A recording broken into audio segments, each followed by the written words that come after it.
عمل کیا جائے گا نا تو اسی کو اتباع بھی اسی کو کہتے ہیں، تقلید بھی اسی کو کہتے ہیں۔ اندھی تقلید یہ ہے کہ آپ جاہلوں کے پیچھے لگ جاؤ جیسے کہ آج کل لوگ لگے ہوئے ہیں، اور تقلید علی وجہ البصیرہ جس کا قرآن حکم دیتا ہے، جس کو اتباع سے تعبیر کیا قرآن نے، وہ یہ کہ کسی پڑھے لکھے کو فالو کرو۔ سمجھتے ہو بات کو کہ نہیں سمجھتے؟ میں جلدی جلدی اس لیے بول رہا ہوں تاکہ میرا اصل ٹاپک نہ رہ جائے۔ تو مدارس کا میں جلدی جلدی بتا دوں، پہلے سال کیا پڑھا جاتا ہے؟ عربی گرامر۔ اتنا کافی نہیں ہے عربی سیکھنے کے لیے، آپ کو کانفیڈنس نہیں ہو سکتا۔ اس کے بعد پڑھا جاتا ہے عربی ادب۔ عربی ادب کی کتابیں پڑھی جاتی ہیں، نفحۃ العرب ہے، مقامات حریریہ ہے، سب سے پہلے القراءۃ الراشدہ جو بہت آسان، کیونکہ عربی، پھر اس میں شاعری بھی پڑھی جاتی ہے۔ نبی صلی اللہ علیہ وسلم سے کے دور سے جو 40 سال پرانے شعراء ہیں جو بالکل خالص عربی میں شعر کہہ کر اشعار کہہ کے گئے ہیں، دیوان حماسہ ہے، وہ شاعری پڑھی جاتی ہے تاکہ اس دور کی عربی سے مناسبت پیدا ہو۔ آج کل کے عربی اخبار پڑھنے سے وہ والی عربی میں مہارت نہیں ہوتی جو پیغمبر کے دور میں تھی۔ ہمارا جو علم دین ہے وہ اس عربی میں ہے جو نبی کے دور میں بولی جا رہی تھی، تو اس دور میں جانے کے لیے آپ کو اس دور کے شاعروں کو پڑھنا پڑے گا، اور ان میں زیادہ تر غیر مسلم شاعروں کو پڑھا جاتا ہے۔ نہیں آئی میرا خیال ہے بات؟ ایک شعر سنا دیتا ہوں اسی دور کا پڑھا ہوا۔ قفا نبکی من ذکرا حبیبی و منزلی، امرؤ القیس ہے، نبی کے دور سے پہلے کا شاعر ہے، غیر مسلم تھا، اسی میں موت ہو گئی۔ جس کو مجنو کہا جاتا ہے نا، جس کو کیا کہا جاتا ہے؟ مجنو، یہ امرؤ القیس تھا۔ قفا نبکی من ذکرا حبیبی و منزلی بسقط اللوا بین الدخول فحوملی وانی غدات البین لما تحملوا لدا سمرات الحی ناقف حنظلی۔ آپ یہ اسکالر سے اس کے ایک لفظ کا ترجمہ پوچھ کے بتا دیں، جتنے آج کل یوٹیوب پہ اسکالرز آ رہے ہیں نا، ان سے کہیں شعر کے ایک لفظ کا ترجمہ بتا دو تم، حالانکہ بہت آسان شعر ہے یہ شاعر۔ اب مجھے مزہ آ رہا ہے شعر پڑھنے میں، تو اب ترجمہ، حالانکہ ٹاپک نہیں ہے لیکن اب ترجمہ کرنے دیں، کیا خیال ہے؟ تو شاعر اپنی محبوبہ کے بارے میں کیا کہہ رہے ہیں، رپورٹ پیش کر رہا ہوں میں۔ ابھی ہمارے ٹاپک سے مناسبت نہیں ہے لیکن شعر پڑھ دیا تو اس کا ترجمہ بھی ہو جائے، تھوڑا مزہ، مجھے تو بہت مزہ آیا شعر پڑھنے میں۔ شاعر کہہ رہا ہے قفا نبکی من ذکرا حبیبی و منزلی، کہیں سفر پہ جا رہا ہے تو کھنڈرات نظر آئے، کھنڈرات، جہاں ونس اپون اے ٹائم لیلا رہا کرتی تھی، محبوبہ رہا کرتی تھی، جو اب وہاں سے کوچ کر کے جا چکی ہے۔ پہلے زمانے میں ایسا ہوتا تھا، محبوبہ جب علاقہ چھوڑ کے اپنے ماں باپ کے ساتھ جا رہی ہے تو سوائے مجنو کو کفے افسوس کے اور کچھ بھی نہیں، وہ چھپ چھپ کے ملاقاتیں ہمیشہ کے لیے ختم۔ آج کل ایسا نہیں ہے، وہ نمبر دے کے جاتی ہے، فیس بک کی آئی ڈی بھی بتا کے جائے گی، اپنے تمام اکاؤنٹس آپ کے پاس پہلے سے ہوں گے۔ آپ خوش ہو رہے ہیں اس پہ کہ چلو یار آج محبوبہ تک پہنچنا آسان ہے، لیکن یاد رکھو اس سہولت کے ایک نقصان یہ ہوا ہے کہ وہ آپ کے علاوہ 20 لوگوں کو نمبر دے کے جا رہی ہے، کیونکہ اتنی جو لنک آپس میں اتنا آسان ہو گیا ہے کہ وہ مجنو والا دور ہی ٹھیک تھا، کم از کم یہ تو پتا تھا نا کہ میری ہے، چھوڑ کے چلی گئی تو اب کہیں اور ٹرائی مارو، اب یہ آپشن آپ کے پاس نہیں ہے۔ خیر، تو وہ کہہ رہے کہ حومل دخول کے درمیان وہ رہا کرتی تھی، تو جب یہاں سے قافلہ گزر رہا ہے تو شاعر ان سے کہتا ہے قفا، یار یہاں ذرا ٹھہرو، کائنڈلی تھوڑی دیر یہاں کیا کرو، اسٹے کرو۔ اونٹوں پہ ہم گزر رہے ہیں، دوسرے شہر جا رہے ہیں، لیکن یہ محبوبہ کے گھر ہے، گاؤں ہے، اگرچہ یہاں محبوبہ نہیں ہے لیکن یہاں کھڑے ہو کر نبکی من ذکرا حبیبی و منزلی، محبوبہ کے گھر اور محبوبہ کو یاد کر کے تھوڑا سا رونے تو دو یار، یہ آپشن رونے کا جانے مت دو، اتنی اسپیڈ میں نکل جاؤ گے، رونے تو دو نا تھوڑا سا۔ جیسے بعض دفعہ آپ کو کوئی لطیفہ سناتا ہے، آپ کو بہت زبردست ہنسی آتی ہے، وہ دوسرا لطیفہ شروع کر دیتا ہے، آپ کیا کہتے ہو، بھائی پہلے والے پہ ذرا تسلی سے ہنسنے تو دو، انجوائے تو کرنے دو۔ تو یاد رکھو بعض دفعہ کسی ہنسی پہ انسان اتنا انجوائے نہیں کرتا، لیکن کسی غم کو یاد کر کے رونے میں زیادہ انجوائے کر رہا ہوتا ہے، اس کا غم ہلکا ہو رہا ہوتا ہے اس سے۔ پھر آگے کہتا ہے وَإِنِّي غَدَاتَ الْبَيْنِ لَمَّا تَحَمَّلُوا لَدَا سَمُرَاتِ الْحَيِّ نَاقِفُ حَنْظَلِي، کہہ رہے جس دن محبوبہ یہاں سے جا رہی تھی نا، تو میں جھاڑیوں کے پیچھے چھپا ہوا، کوئی مجھے دیکھتا تو ایسا لگتا جیسے میں حنظل، ایک کڑوا درخت ہے نا پیاس کی طرح، اس کو کاٹ رہا ہوں اور میری آنکھوں سے آنسو نکل رہے ہیں۔ کیسا دور تھا، اب دیکھو یہ نبی کے دور سے کئی سال پرانی بات ہے، یہ شاعر کتنی حیا تھی بھائی، محبوبہ کو یہ بھی نہیں کہہ سکتا، آنسو بھی چھپا رہے اپنے، جھاڑیوں کے پیچھے چھپ کے یہ منظر دیکھ رہا ہے۔ اتنا تمیز کا محبوب آج مارکیٹ میں ملے گا آپ کو ہے بھائی، اس سے زیادہ کچھ نہیں کیا اس بیچارے نے۔ کہہ رہے مجھے دیکھ لیتے میں چھپ کے یہ سارا منظر دیکھ رہا تھا، دل ٹکڑے ٹکڑے تھا، ایک لفظ زبان سے لیلا کے ابا کو نہیں کہہ سکتا تھا کہ کیا کر رہے ہو، میرے دل پہ کیا چلا رہے ہو، چھرے کیوں چلا رہے ہو، بس ایسے آنسو ٹپک رہے تھے جیسے کوئی پیاس کاٹ رہا ہوتا ہے اور اس کی آنکھوں میں نمی، بس یہی تھا۔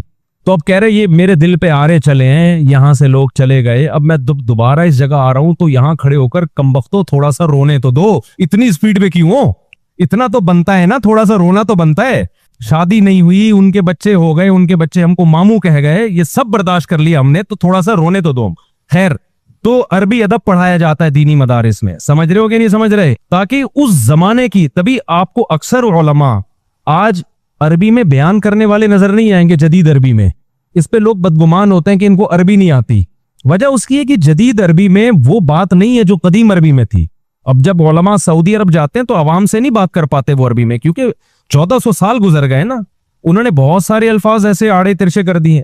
قالا کو گالا بولتے ہیں, اور ای واللہ کو ایوا بولتے ہیں. ہم تو شروع میں سعودی عرب جاتے تھے سوچتے ہی رہتے تھے اس نے بولا کیا ہے. گل کہتے ہیں, گل.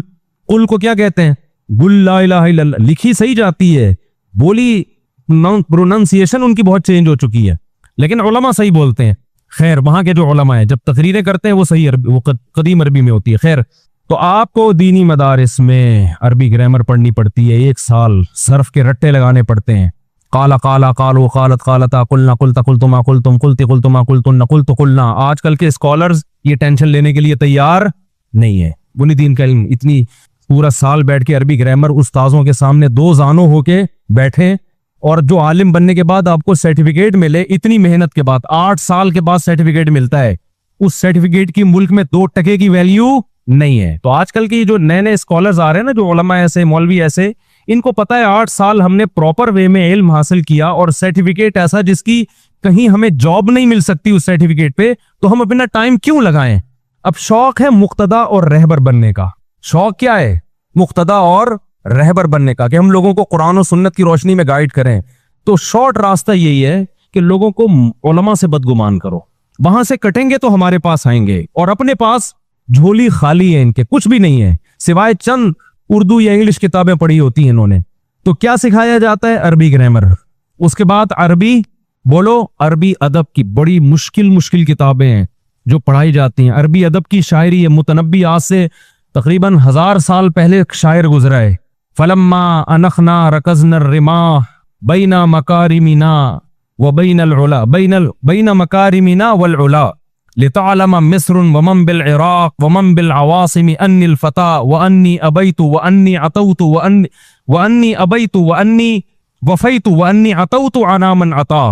متنبی اپنی شاعری میں 1000 سال پرانی عربی ہے, یہ نبی کے دور کے قریب کی عربی. متنبی کوئی مولوی تو نہیں تھا, ایک نیوٹرل سا شاعر تھا وہ, لیکن دینی علوم میں اس کی شاعری پڑھائی جاتی ہے تاکہ آپ کو نیچرل عربی جو اس دور میں تھی وہ عربی آئے آپ کو. کیونکہ اگر آپ صرف مذہبی لٹریچر پڑھیں گے تو آپ کو ایک خاص قسم کی زبان آئے گی, عربی میں مہارت نہیں ہوگی آپ کو. تو متنبی بیان کرتا ہے, ہم سفر کرتے کرتے کرتے کرتے دور دراز علاقوں میں پہنچے, راستے میں دشمنوں سے واسطہ پڑا, تلواریں چلی ہماری, ہم نے دشمنوں کو قتل کیا. وہ اتنے بہادری کے کارنامے کرتے کرتے عراق کے قریب پہنچے. رات کو جب ہم نے پڑاؤ ڈالا تو اپنی تلواروں کو ہم نے زمین میں گاڑا. تو اصل میں تلواروں کو زمین میں نہیں گاڑا ہم نے, لوگوں تمہیں یہ مسٹیک ہو رہی ہے, تلواروں کو نہیں, اصل میں ہم نے اپنی بہادری پر مہر ثبت کی ہے. جب تلواریں ہم نے رات کو زمین میں گاڑی ہے نا, تو اصل میں اسٹیمپ لگائی ہے اپنی بہادری پر, تاکہ مصر والوں کو, عراق والوں کو پتا چل جائے انی وفیتو, میں جو کہتا ہوں پورا کر کے دکھاتا ہوں, وانی عطوت علی من عطا, جو سرکشی کرتا ہے میں اس کا جواب دیتا ہوں, اور جو میرے خلاف جاتا ہے میں اس کے خلاف جاتا ہوں. تو یہ شاعری ہے. اور یہ انی فتح, کہ لوگوں کو پتا چل جائے میں کیا ہوں, جوان. آج جوان آدمی کا پتا چلتا ہے پب جی سے, نمبر زیادہ آ گئے تو یہ جوان آدمی ہے. یہ شاعری پڑھائی جاتی ہے. سمجھتے ہو کہ ہم نے اپنی بلندیوں پہ اور اپنی اخلاقی بلندیوں پہ ہم نے مہر لگائی ہے, تلواریں جو ہم نے زمین میں گاڑی ہے, اور یہ ثابت کیا کہ ہم وفادار ہیں. جب دوستی ہوتی ہے تو دوستی کا حق ادا, دوستوں کی خاطر لڑا تھا نا وہ, دوستی کا حق ادا کرتے ہیں. سمجھتے ہو گے نہیں سمجھتے, تو اس زمانے کا کلچر بھی پتا چلتا ہے اس سے. کیا کلچر مارکیٹ میں اس زمانے میں بولو چل کیا رہا تھا. اس زمانے کی شاعری میں آپ کو 3 چیزیں بہت زیادہ نظر آئیں گی جو نبی کے دور کے شاعر تھے. ایک چیز سخاوت, ہر شاعر اپنی سخاوت کے واقعات کو فخر سے بیان کرتا تھا. آج کنجوسی, پیسہ جمع کرنا کیا بن چکا ہے, فخر. ہر شاعر رشتہ داری جوڑنے کو فخر سے بیان کرتا تھا کہ میں نے اپنے بھائیوں کے لیے، بہنوں کے لیے، باپ کے لیے، ماں کے لیے، دوستوں کے لیے یہ قربانیاں دی ہیں۔ آج ابا کا باغی بنایا جا رہا ہے، اماں کا باغی۔ یہ اس زمانے کے کافر شاعروں کی بات کر رہا ہوں میں۔ ہر شاعر اپنی بہادری کے قصے بڑھ چڑھ کے بیان کرتا تھا۔ آج بزدلی، جان بچا کے پتلی گلی سے نکل لینا، اس کو کیا بتایا جا رہا ہے؟ اس پہ فخر کیا جا رہا ہے۔ خیر، تو عربی گرامر پڑھائی جاتی ہے، ٹھیک ہے، عربی ادب پڑھایا جاتا ہے، اس کے ساتھ ساتھ پھر احادیث پڑھائی جاتی ہیں۔ یہ جب عربی میں کچھ مہارت ہوتی ہے نا، پھر عربی گرامر کی پھر مشکل کتابیں شروع ہو جاتی ہیں، وہ کئی 3-4 سال تک وہ چلتی رہتی ہیں، لیکن اس کے ساتھ ساتھ دوسرے علوم شروع ہو جاتے ہیں، جن میں سب سے پہلے ہے تفسیر قرآن مجید کی۔ تفسیر میں کوئی ایک تفسیر نہیں ہے، ایک ایک آیت میں کتنے اقوال ہیں علماء کے، اس کی کیا کیا تفسیریں ہیں، اور اس وقت تک طلبہ میں اتنی مہارت پیدا ہو چکی ہوتی ہے کہ وہ آیت کو ترکیبی لحاظ سے، گرامر کے لحاظ سے حل کرتے ہیں کہ اس کا یہ مطلب بنتا بھی ہے کہ نہیں بنتا، یہ صلاحیت پیدا ہوتی ہے۔ تو ہر سال 10 پارے پڑھائے جاتے ہیں، ہر سال 3 سالوں میں جا کے قرآن کی تفسیر مکمل ہوتی ہے۔ سمجھتے ہو بات کو؟ اور کیا پڑھایا جاتا ہے؟ فقہ پڑھایا جاتا ہے۔ فقہ کا کیا مطلب ہے؟ قرآن حدیث سے یہ جو مسائل نکالے جا رہے ہیں نا، آج کے اسکالرز آپ نے دیکھا ہوگا، جب ان سے کوئی مسئلہ پوچھا جائے، جو عالم نہیں ہے ان کی بات کر رہا ہوں، تو جی حدیث میں آتا ہے، اس لہذا یہ جواب ہے اس کا۔ ایک سوال پیدا ہوتا ہے، جب یہ قرآن اور حدیث میں یہ مسئلہ بیان ہوا ہے تو آپ کیا پہلے آدمی ہیں جو یہ پیش کر رہے ہیں؟ کیا اس سے پہلے کسی نے پیش نہیں کیا؟ نہیں، یہی بات میرا خیال ہے۔ اسلام تو 1400 سال پہلے آ چکا ہے نا، تو بجائے اپنی تحقیق لانے کے، جو تحقیق 1400 سال سے چلی آ رہی ہے، جو ریٹن فارم میں آ چکی ہے اور اسلامی حکومتیں اس پہ چلی ہیں، اس کو کیوں پیش نہیں کرتے آپ؟ میں سمجھا پا رہا ہوں اپنی بات؟ جب اسلامی حکومتیں دنیا میں گئی ہیں، آج مجھے بتاؤ، ریٹن فارم کے بغیر کوئی قانون جب تک ریٹن میں نہ ہو، کوئی عدالت چل سکتی ہے؟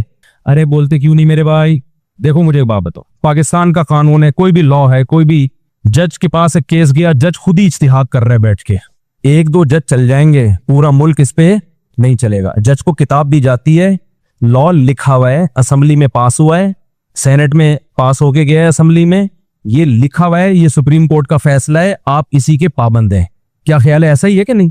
اب جج وہ کہے کہ میں اندھی تقلید نہیں کرتا، مجھے تو انصاف دینا ہے، مجھے لگتا ہے کہ یہ اس طرح سے انصاف ملے گا، اس پہ اتنا جرمانہ ڈالا جائے، تو گورنمنٹ ججوں کو کیا کہے گی؟ گورنمنٹ کہے گی آپ پہ ہم نہیں چھوڑ سکتے، یہ کام پہلے ہو چکا ہے۔ جب انگریز آیا برطانیہ میں تو ریٹن فارم میں لا دے کے گیا نا، کیا خیال ہے بھائی؟ تو بھئی یا تو اس کو فالو کرو یا اسلامی لا کو فالو کرو۔ اسلامی لا بھی ریٹن فارم میں پہلے سے موجود ہے، ہم کوئی اب تھوڑی پیدا ہوئے ہیں۔ پہلے ہماری بنو امیہ کی حکومت تھی، پھر بنو عباس کی حکومت تھی، اندلس میں خلافت تھی، پھر ہماری حکومت تھی خلافت عثمانیہ، اور پھر ہندوستان میں ہم نے 1000 سال حکومت کی ہے۔ تو کیا گھاس کھا رہے تھے ہم لوگ وہاں بیٹھ کے؟ کیا ہو گیا میرے بھائی؟ کیا کوئی ریٹن میں لا تھا ہی نہیں ہمارے پاس؟ تو نئے نئے جو اسکالرز آ رہے ہیں، وہ اکثر سنا ہوگا یہ فقہا نے غلط لکھا ہے، یہ فقہا نے غلط لکھا ہے۔ اصل میں وہ پتہ ہے کیا کہہ رہے ہوتے ہیں؟ یہ جو اسلامی لا ریٹن فارم میں آ رہا ہے نا صدیوں سے، یہ غلط ہے، یہ قرآن و سنت کے خلاف ہے۔ تو وہ قرآن و سنت کے خلاف نہیں ہوتا، ان کو اپنی ایک نئی رائے مارکیٹ میں لانی ہوتی ہے۔ میں ایک مثال دے کے آگے چلتا ہوں۔ دیکھو قرآن مجید میں اللہ تعالیٰ نے 3 آیتیں ایک ہی مقام پہ فرمائی، وَمَن لَّمْ يَحْكُم بِمَا أَنزَلَ اللَّهُ فَأُولَٰئِكَ هُمُ الْكَافِرُونَ، جو اللہ کے حکم کے مطابق فیصلہ نہیں کرتا یہی لوگ کافر ہیں۔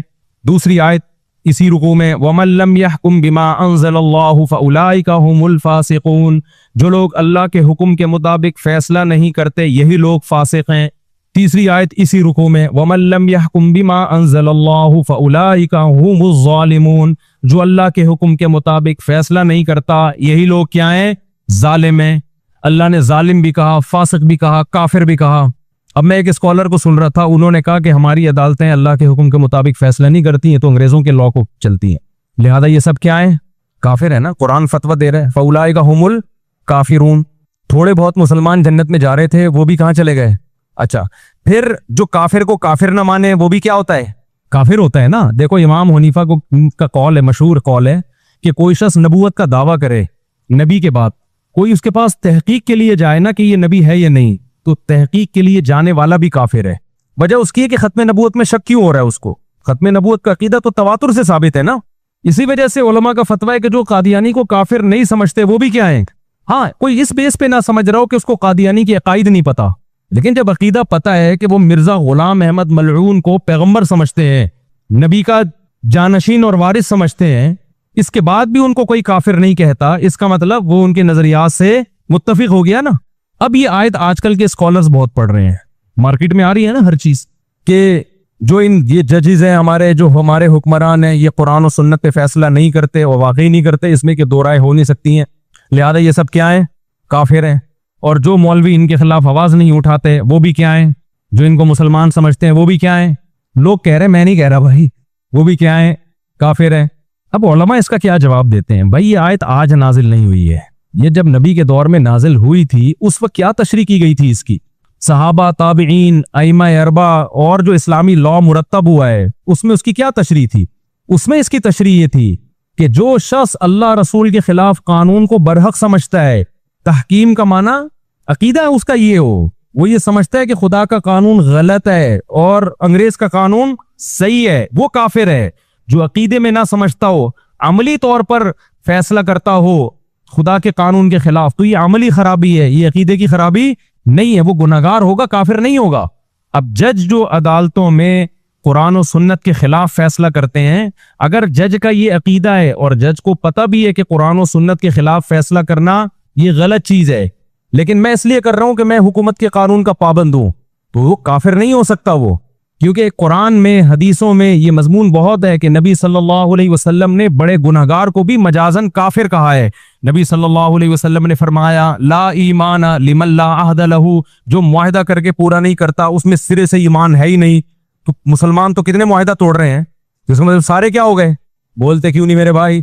کافر ہو گئے نا۔ پہلے ہی جنت میں شارٹیج چل رہی ہے جانے والوں کی، جو تھوڑے سے بچے تھے وہ بھی کیا کر دیا آپ نے؟ اسلام سے خارج کر دیا۔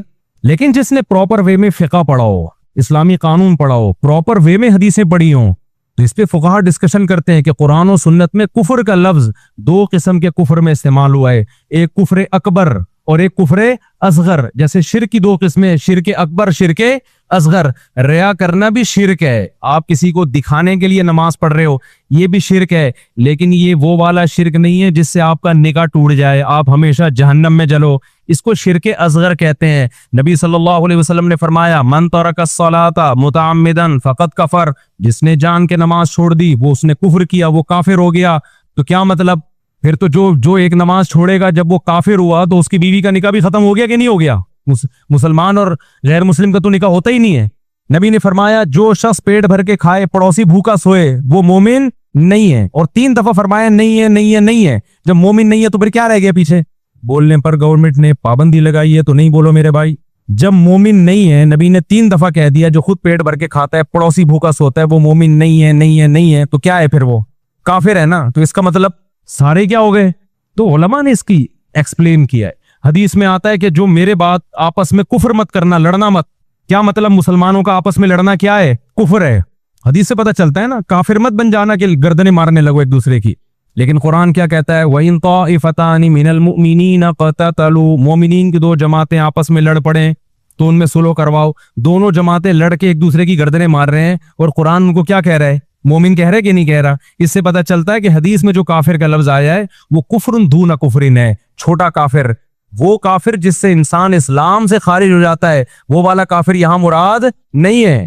تو پراپر وے میں جب علم حاصل ہوتا ہے تو کفر کے فتوے احتیاط سے لگتے ہیں۔ ایک اسکالر تقریر کر رہے تھے کہ وَمَن لَّمْ يَحْكُم بِمَا أَنزَلَ اللَّهُ فَأُولَٰئِكَ هُمُ الْكَافِرُونَ، جو قرآن پہ فیصلہ نہ کرے وہ کافر ہے۔ اور کہہ رہے تھے کہ مولویوں سے فتویٰ مت لو، جب قرآن کہہ رہے کہ وہ کافر ہے تو مولویوں کے پاس کیوں جاتے ہو؟ سمجھ میں آ رہی ہے بات؟ تو جنہوں نے مجھ سے یہ کہا نا، یہ اسکالر کا کال پیش کیا اور وہ بھی اس میں ڈٹے ہوئے تھے کہ سارے کافر ہیں، میں نے کہا مجھے بتاؤ، قبائلی علاقوں میں جب آپ لوگ، وہ پٹھان تھے اور وزیرستان کے، میں نے کہا قبائلی علاقوں میں جب آپ لوگ کے جھگڑے ہوتے ہیں تو جو جرگہ سے فیصلہ کرواتے ہو کیا وہ ہمیشہ شریعت کے مطابق ہوتا ہے؟ کبھی شریعت کے مطابق بھی ہوتا ہے اور کبھی شریعت کے خلاف بھی ہوتا ہے۔ تو کیا وہ سردار کافر ہو گئے؟ سعودی عرب کی عدالتوں میں کیا ہر فیصلہ شریعت کے مطابق ہو رہا ہے؟ ہر فیصلہ کیا شریعت کے مطابق ہو رہا ہے؟ پوری دنیا میں کون سی عدالت ایسی بچی ہے جو کہے کہ 100% ہم شریعت کو فالو کر رہے ہیں؟ سوائے افغانستان میں شاید ہوگا، باقی تو کہیں بھی نہیں ہے۔ تو بچا کیا آپ کے پاس میرے بھائی؟ تو میں بتانا یہ چاہ رہا ہوں کہ جب تک پراپر وے میں علم حاصل نہ ہو، نہ آپ کو قرآن کی تفسیر کی اجازت ہے اور نہ آپ کو حدیث کو ایکسپلین کرنے کی اجازت ہے۔ آپ مار کھاؤ گے، گمراہ ہوگے، دوسروں کو بھی گمراہ کرو گے۔ ظلوا وظلوا کا مصداق بنو گے۔ اور پھر یہ لوگ کہتے ہیں مولویوں کے چکروں میں مت پڑو۔ بار بار میں کہتا ہوں یہ مولویوں کے چکروں سے نکالنے کا مقصد ہے اپنی مقلد بنانا۔ یہ جو بار بار ایک لفظ استعمال کیا جاتا ہے نا علماء سے، علماء شخصیت پرستی کی دعوت نہیں دیتے۔ کسی عالم سے مسئلہ پوچھو گے وہ بتائے گا، دوسرے سے پوچھو گے وہ بھی وہی بتا رہا ہوگا، تیسرے سے پوچھو گے میجورٹی وہ بھی وہی بتا رہی ہوگی۔ وجہ کیا؟ وہ کتابوں میں دیکھتے ہیں، وہ کتابیں جو صدیوں سے چلی آ رہی ہیں۔ تو جلدی میں اسپیڈ بڑھا کے کوشش کر رہا ہوں کہ بات کو بہت اسپیڈ کے ساتھ ختم کروں۔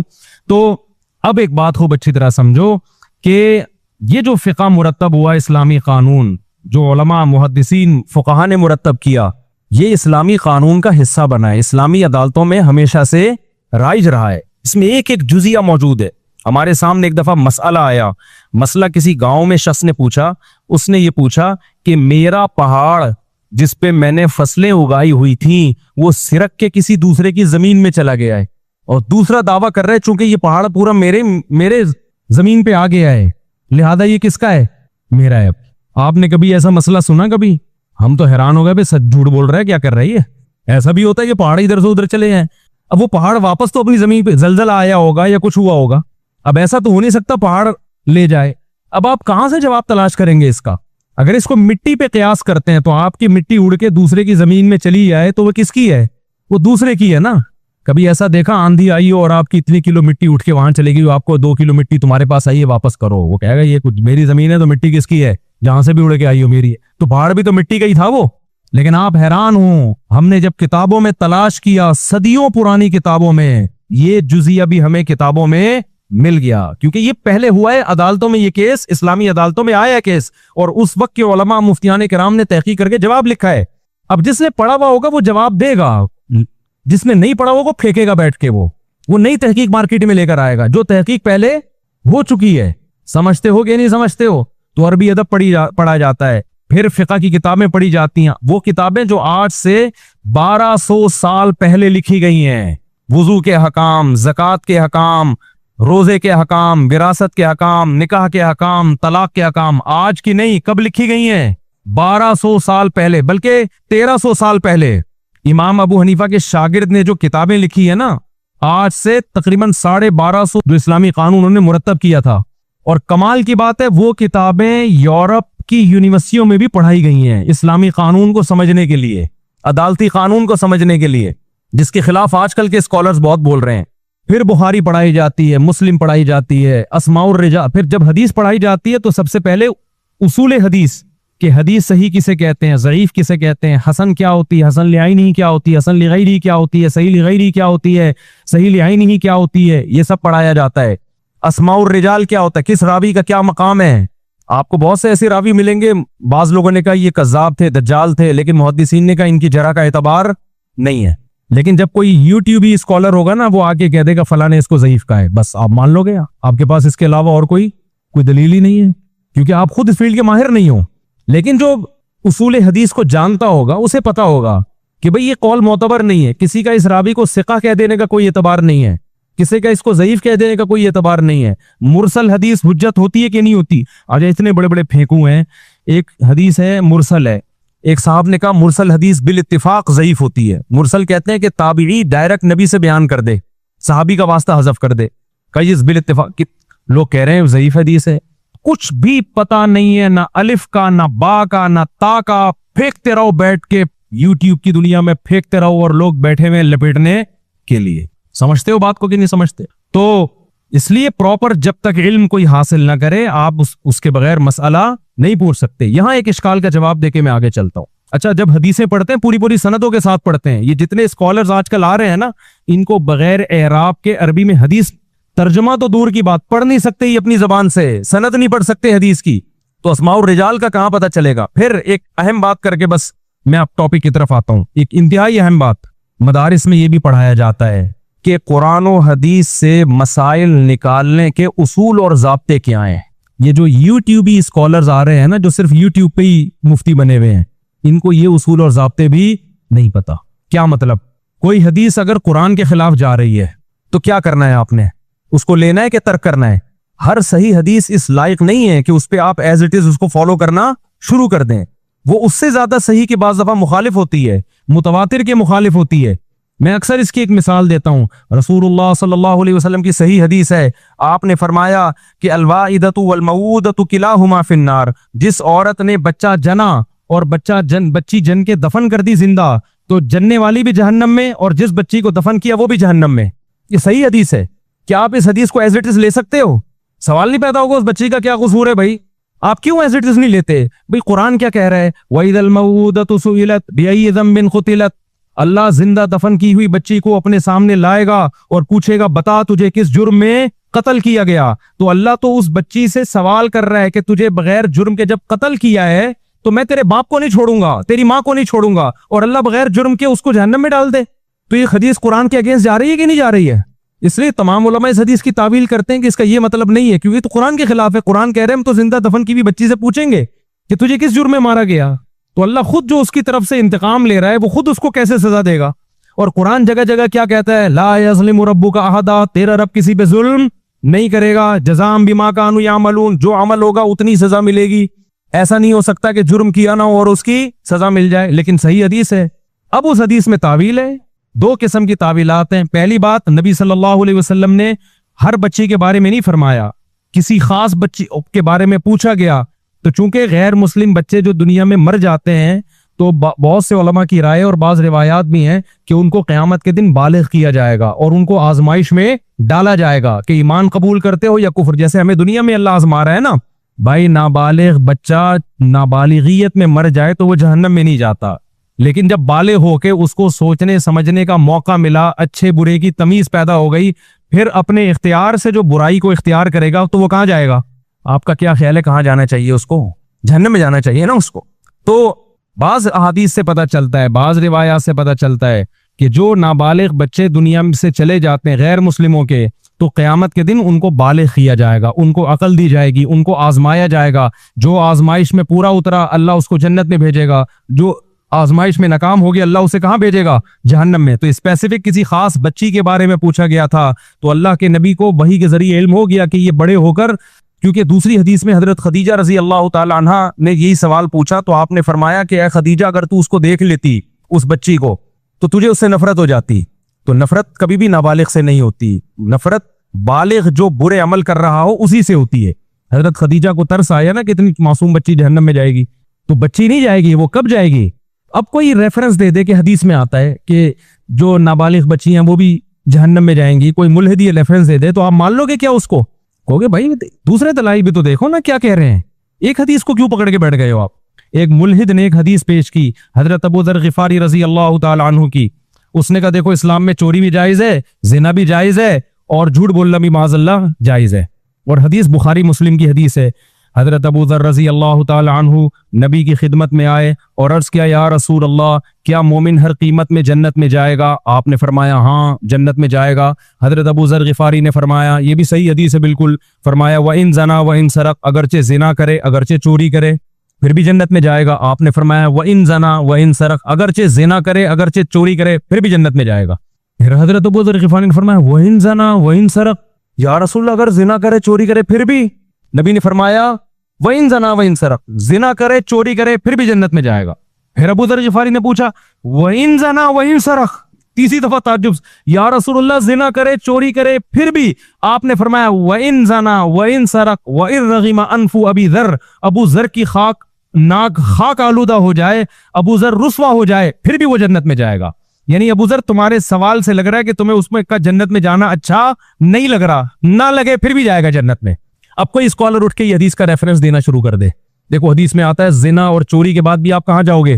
جنت میں۔ اور میں بخاری مسلم کی حدیث بتا رہا ہوں، ان مولویوں کے چکر میں جو کہتے ہیں چور کو ہاتھ کاٹو اور یوں کرو اور زانی کے کوڑے مارو، ان مولویوں کے چکر میں اسلام تو بڑا براڈ مائنڈڈ مذہب ہے۔ یہی ہو رہا ہے آج کل، کوئی ایک آیت لے کے پیش کر دیتا ہے، کوئی ایک حدیث پراپر وے میں علم نہیں ہوتا۔ بات یہ ہے کہ یہ حدیث پیش کی جا رہی ہے ابو ذر کے سامنے، آپ نے پراپر وے میں دین کا علم حاصل کیا ہوگا تو سب سے پہلے آپ کو حضرت ابو ذر کی شخصیت کا پتہ ہوگا۔ حضرت ابو ذر رضی اللہ تعالی عنہ تقویٰ کے اتنے اعلیٰ معیار پہ چلے گئے تھے، اتنے اعلیٰ معیار پہ کہ حضرت عمر نے ابو ذر غفاری کو جلا وطن کر دیا تھا، مدینہ سے نکال دیا تھا کہ آپ کا تقویٰ یہاں ایفورڈ بولو نہیں ہو سکتا، بہت زیادہ تقوی کے اعلیٰ معیار پہ چلے گئے تھے۔ تو نبی نے ان کو ہلکا کرنے کے لیے، ہلکا کہ ابو ذر زنا اور چوری بری چیز ہے لیکن ایمان کو بھی تو ویلیو دو نا. ایک کافر اور مومن میں فرق کیسے ختم کر سکتے ہیں ہم؟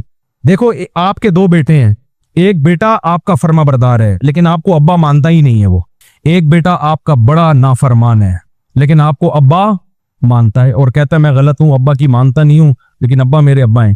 وہ بیٹا جو آپ کا فرما بردار ہے آپ کو اس سے بڑی محبت ہوگی, آپ کہو گے واہ یار کیا خاندانی بچہ اللہ نے دیا ہے, روزانہ کما کے لاتا بھی ہے, پانی بھی پلاتا ہے, جب کھانے کا بولو کھانا بھی لا کے دے دیتا ہے, اور یہ دوسرا کتنا نالائق ہے. ایک دن آپ نے اپنے فرما بردار بیٹے کو بلا کے کہا کہ بیٹا میں تمہارا باپ ہوں اور میرا دل چاہتا ہے میں زندگی میں یہ اپنی جائیداد تمہیں دے دوں, اتنے اچھے. اس نے کہا انکل آپ کو غلط فہمی ہوئی ہے, آپ میرے ابا بولو نا یار, نہیں ہے, آپ انکل ہیں, ایک اچھے انسان ہیں, you are not my father. آپ بولو گے بیٹا پھر تیرا فادر کون ہے؟ آپ کیا مجھے نہیں پتا کون ہے لیکن آپ نہیں ہے. اب آپ جائیداد دو گے اس کو, آپ ملازمت کی تنخواہ دے دو گے, آپ اپنا والے وارث بولو نہیں بناؤ, والے وارث اسی نالائق کو بناؤ گے جو ابا کی اطاعت تو نہیں کرتا لیکن ابا کو ابا مانتا ہے اور کہتا ہے ابا مجھ سے غلطی ہو جاتی ہے, آپ نے بولا تھا گٹکا لے کے آؤ, میں اپنے گٹکا کھا کے آ گیا. آج کل ابا یہی چیزیں منگوا رہے ہوتے ہیں, میں اپنا گٹکا کھا کے آ گیا, آپ کے لیے لانا بھول گیا, میں معذرت چاہتا ہوں. ابا دو تھپڑ لگائے گا چھوڑ دے گا. ان باتوں سے وراثت سے محروم نہیں کرے گا.